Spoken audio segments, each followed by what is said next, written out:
evaluating our second speech of the evening, Lloyd.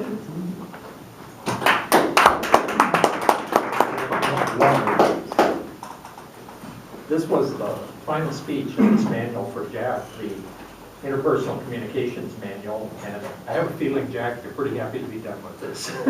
These are complicated projects that have multiple parts to them, and Jack pulled this one off very well. This was, to me, this was the most real world of all the projects in here. I'll bet every one of us in this room has had the frustrating experience of having someone bug them and not being able to deal with it. And then later on you stew about, I should have said this, I should have said that, whatever. And that's actually what this project was about. Jack, I thought you did a very good job of incorporating the advice that they gave earlier in the project with the role playing that you did with Christina.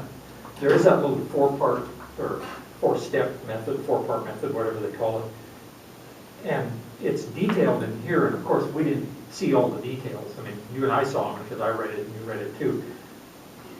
The summary was probably a little bit brief, and I think that's why Joe had to ask again at the end what those steps were, because he didn't catch it. You went through it pretty quickly. Part of that was because the joke that you told at the beginning of your speech, now it wouldn't be a Jack speech without the joke at the beginning. So I'm not saying you should have left it out, but it was pretty long compared to the length of the speech. In other words, it was quite a chunk of the speech, probably 30 seconds or more of what was supposed to be a little 3 or 4 minute kind of an introductory summary.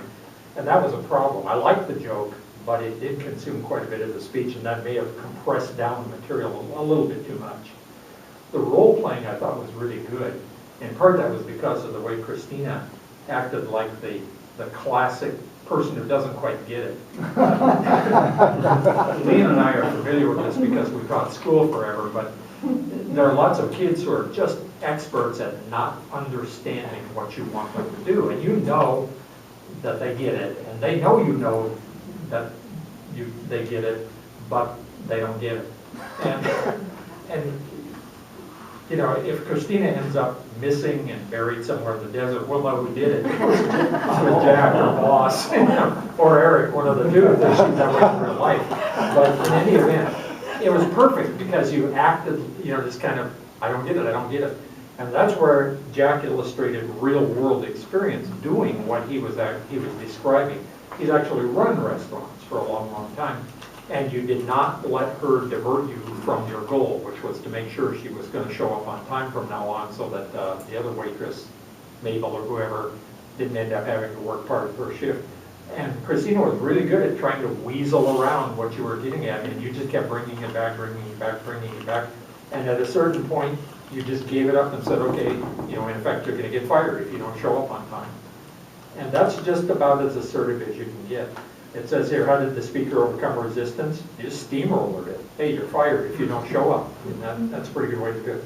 The question in the manual I love best is, if you were the other person, meaning Christina, would you want to fulfill the speaker's request? And if so, why? And like I wrote down, yeah, losing my job would be a pretty good motivation. All in all, good job at this, I thought. It was a real world situation. You handled it pretty well. So, thank you very much.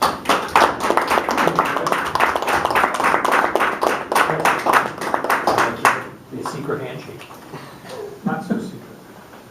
All right, for the rest of our team, let's start with